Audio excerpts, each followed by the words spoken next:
So, folks, today's topic is the rotator cuff muscles and their applied anatomy. To start with, just a brief overview about the biomechanics of the shoulder joint. As you know, it's a ball and socket joint formed between the glenoid cavity and the humeral head. Now, at one point of time, only one third of the humeral head articulates with the glenoid cavity, which means that the shoulder joint has a very good mobility, but at the cost of its stability. It's not more stable. So that is when the rotator cuffs come in and they provide dynamic stabilization to the shoulder joint. So you might be asked this question in the exam that what are the dynamic stabilizers of the shoulder joint, and your answer should better be the rotator cuff muscles. So there are four rotator cuff muscles. An easy way to remember their names is by this mnemonic sets, where S stands for subscapularis and supraspinatus, whereas I for infraspinatus and T for teres minor. So just a few key points that would help you understand the topic in a more easy way. Out of the four rotator cuff muscles, all of them, mind you, take their origin from the scapula and insert on the proximal humerus. And among these four, only the subscapularis muscle takes its origin from the anterior scapula, whereas the rest of the three rotator cuff muscles arise from the posterior surface of the scapula. And they insert on the greater tuberosity of the proximal humerus, with the exception of the subscapularis, which is the only muscle that inserts on the lesser tuberosity of the proximal humerus. The supraspinatus, as its name denotes, takes its origin from the superior part of the spine of the scapula, as you can see in the right diagram, and the infraspinatus, as its name shows, takes its origin from the inferior part of the spine of the scapula, which is better viewed on the from the posterior surface of the scapula. And teres minor is inferior to it. Now, if you look at the previous slide, you would see that the supraspinatus, infraspinatus, and teres minor, which are muscles originating from the posterior scapula and inserting onto the greater tuberosity, insert on the greater tuberosity in an ascending to descending order, where supraspinatus inserts on the superior facet of the greater tuberosity, whereas infraspinatus on the middle facet and teres minor on the inferior facet of the greater tuberosity. So these are the shoulder movements produced by these muscles. Supraspinatus is involved in the initial 15 degrees abduction. Infraspinatus and teres minor are involved in external rotation of the shoulder. And subscapularis is involved in adduction and internal rotation of the shoulder. So let's have an overview of all these muscles turn by turn. Let's start with the subscapularis muscle. It is the most strongest of the rotator cuff muscles.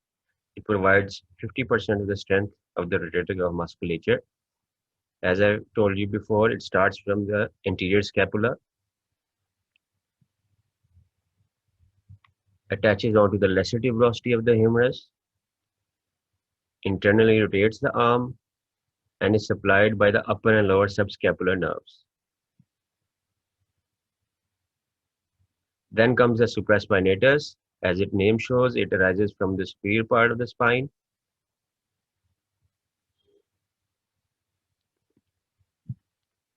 Inserts onto the superior facet on the greater tuberosity, abducts the arm, and is supplied by the suprascapular nerve. So if there is an injury to the suprascapular nerve, then there would be weakness in the initial abduction of the shoulder.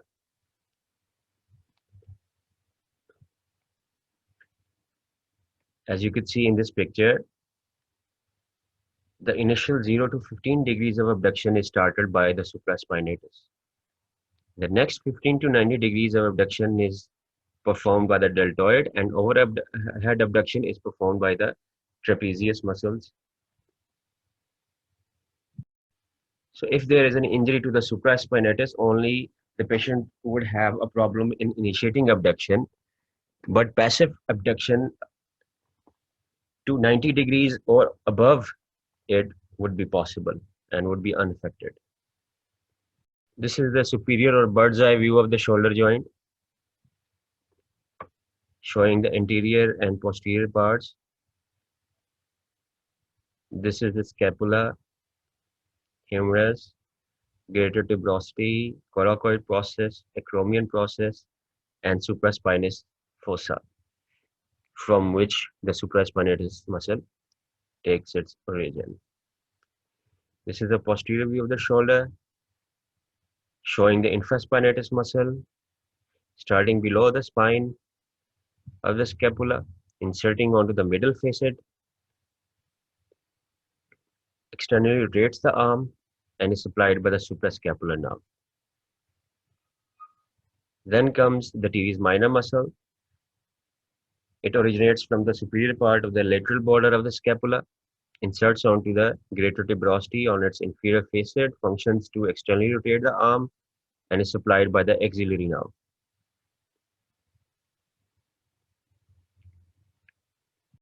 So a few slides on the applied anatomy. The most common of which is the rotator cuff syndrome, which involves a few issues.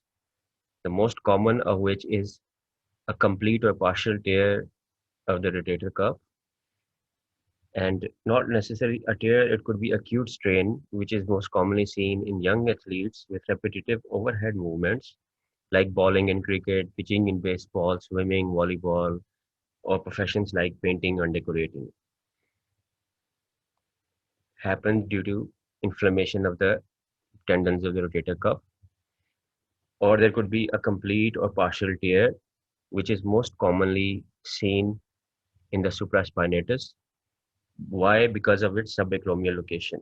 As you know, the supraspinatus muscle passes underneath the acromion. So with a repetitive overhead abduction of the shoulder, there is some impingement of the supraspinatus muscle against the acromion.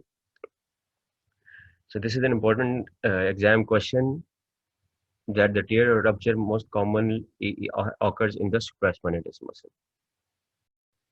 Here is a diagram showing a complete tear of the rotator cuff. As you can see, underneath the acromion, supraspinatus tendon has been teared, and there is a bursa overlying it as well, which we would see in later slides. If gets inflamed, also causes impingement.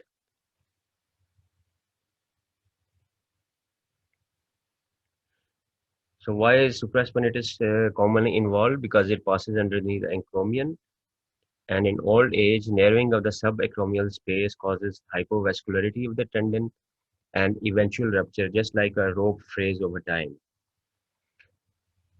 So what is subacromial impingement syndrome? Another applied anatomical discussion of the rotator cuff muscles. Subacromial impingement occurs due to the narrowing of the subacromial space, and this narrowing could occur because of supraspinatus tendinitis or bursitis or bony spurs. So in tendinitis, there is inflammation of the tendon, and in bursitis, the bursa which underlies the acromion becomes inflamed. So because of the action of deltoid during abduction, this bursa pinches against the acromion and causes pain. Similarly, bony spurs, as you can see in this picture, the bony spurs irritate the bursa, and with overhead movements, this irritation leads to pain and aggravates the inflammation. This is a diagram showing the shoulder impingement. The subacromial space is reduced, and with the overhead movements, the tendon becomes pinched between the acromion and the humeral head, which aggravates the inflammation seen by the red coloration of the right side of the diagram. So this leads to impingement. So the hallmark of subacromial impingement is the painful arc, which is maximum pain felt at 60 to 120 degrees of abduction. because the subacromial space is narrowest at these angles.